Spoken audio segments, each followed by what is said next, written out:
Join us as we arrive in Naples, Italy, using every mode of transportation possible: plane, train, and an automobile.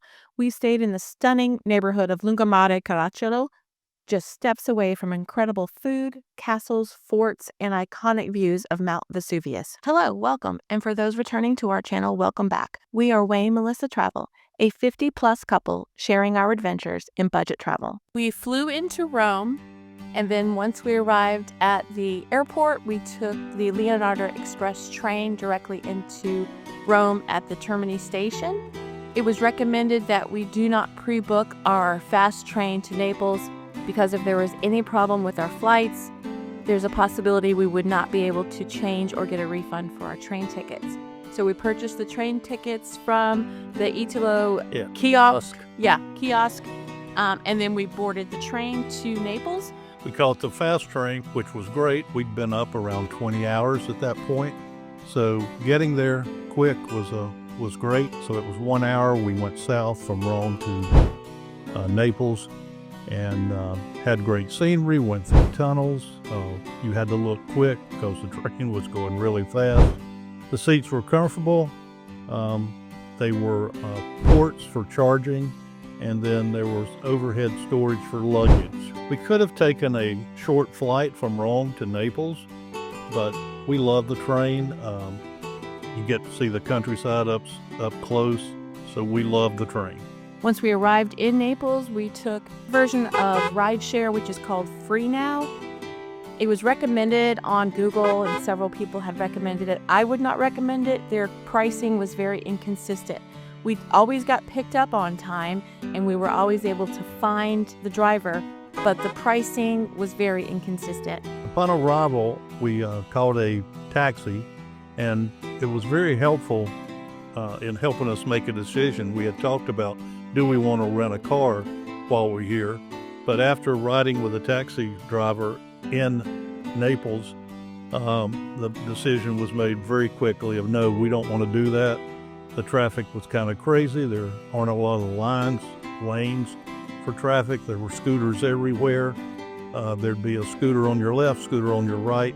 They were missing your mirror by inches. I felt like I was in one of those movies. Yeah, I never felt concerned about our safety. The taxi driver, this was his daily. He seemed to have everything under control. And everyone that was driving out there was obviously very alert. We never saw a traffic accident. Did not. We booked our accommodations on Booking.com, and we stayed in the Lungomare Caracciolo neighborhood. It was near the waterfront. The really nice part is the waterfront is a place that's really a super place to walk. You can see the city on one side, and then you have the harbor. There are statues. We're right across from the water from Mount Vesuvius. Yes, and there's a view of Mount Vesuvius, especially if it's a clear day, you can see the top. A lot of the time when we were there, the top was covered in clouds, so you could see about 3/4 of Mount Vesuvius. But there's a lot of interesting things to see along the walk. There's also places to get coffee and sit outside and, again, view the foot traffic and the harbor. The pastries there, just like in most of Europe, the pastries there were very good. I tried something I had not had before. It was called baba. And it's kind of like a sponge cake soaked in rum. But it's light. It's light. That's the part I like most. Yeah, the coffees were small and the pastries were delicious. Yeah, one of the things, as you know, if you follow the channel, is we like to stay in the neighborhoods, and this was a great neighborhood. We were near numerous very good restaurants. There were like a 7-Eleven nearby, a little shop where you could go in and get snacks, that type of thing. Soft drinks, waters, that kind of stuff. Yeah, and there was a pharmacy nearby. Really everything that you might need, just in your daily activities. We were 5 minutes from the street that ran along the side of the bay or the port area. And We were near I'll call it the main commercial district. There were two ways to get there. One was up a killer hill, or you could go around. We found out after tackling the killer hill, we found out we could have just walked down to the harbor and Did a more gradual climb. yeah, very much gradual climb. The killer hill was also all stairs, Yeah. not just a hill. So we lived and learned on that one. We didn't go up that hill again. No, we did not.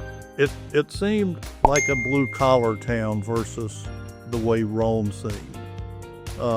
And that's not a negative. That's just, something we observed. It is a very busy port. I think it's one of the busiest on the Mediterranean, cruise ships coming in. Speak more about the blue collar. What do you mean by it felt blue collar? It seemed like, it was a population of workers, I'll call it. Yeah, people were just going about their daily. It didn't seem like tourism was their main industry. As we're Rome, it kind of felt that way. Yeah. Although obviously if the cruise ships are coming in there Yeah, that's true. at certain times of year, of course you have Pompeii nearby, so a lot of tourists go there. Another fun fact for those of you who love castles, there are 12 in Naples alone. And now our favorite subject is the food. Pizza was invented there. King Umberto and Queen Margherita came there in 1889, and they had a pizza made for them, and the gentleman that made it named it Margherita after the Queen. And we actually ate at the restaurant, Pizzeria Brandi. We did. And we obviously love pizza. If you follow our channel, we went, did an overnight to New Haven, Connecticut, just to eat the pizza there at 3 famous restaurants for pizza. Then we sampled several different variations of pizza. Yeah, we tried the fried pizza, the pizza frita. We tried the wallet pizza or the folded pizza. I don't think there was any type of pizza we didn't try while we were in Naples. We had pizza almost at every meal, or at least a form of it. Or a snack as we were walking the city. Yeah, speaking of snacks, what did you think of that seafood snack? Seafood snack was great. It was in a market. There were a couple of seafood markets, and they would actually fry various types of fish, shrimp there, and you could get a cup mixture.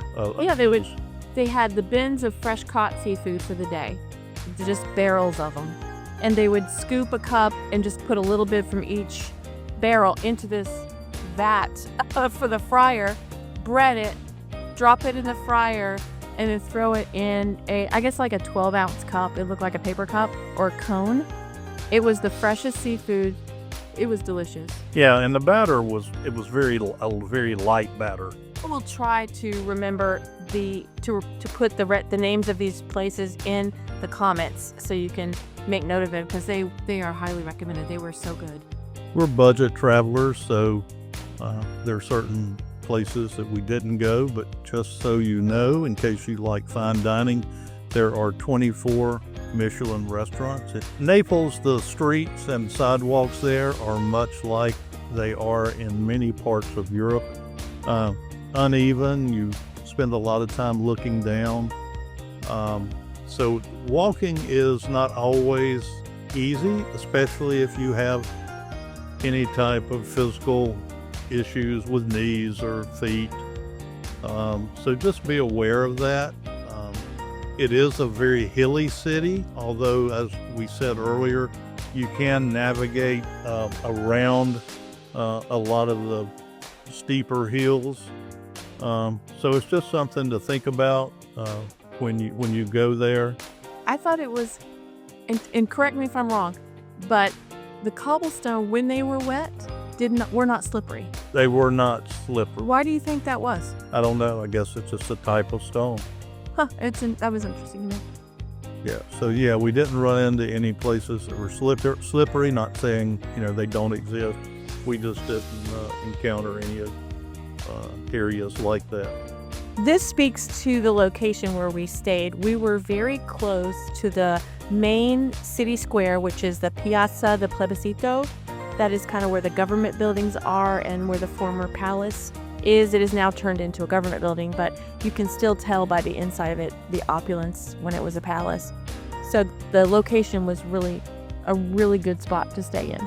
So would you go back to Naples? I would. There are things that, because of the length of time we were there, we did not get to see, but I really enjoyed the city. What were some, like, top 3? What were your favorite 3 things about Naples? The food, Yeah. number 1. It was near a couple of places that we visited, so for a home base, it worked out well for that. Very much so. Yeah, if you're a foodie, Naples is Mecca. And it was from Rome, which is where we flew in. It was an hour away by train, so that part was really good. As budget travelers, our accommodation in Naples was half of what it was when we stayed in Rome. And the food also. We like to go to Europe in January because there are very few crowds, and we usually have been in the southern part of Italy or the southern part of Spain, and the temperatures there typically you'll find days like when we were there, they were in the low 60s. In Naples and Rome, they were in the 50s. So the weather is very manageable. It's not too cold. It's certainly not too hot.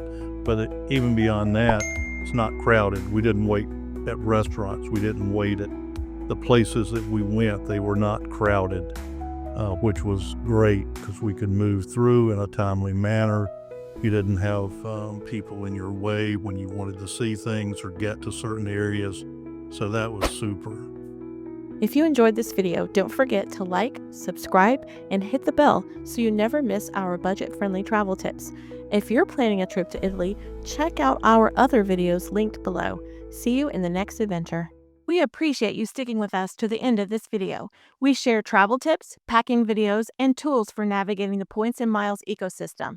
If this interests you, don't forget to subscribe to our channel so you don't miss out. Have a great day, and we will see you next time.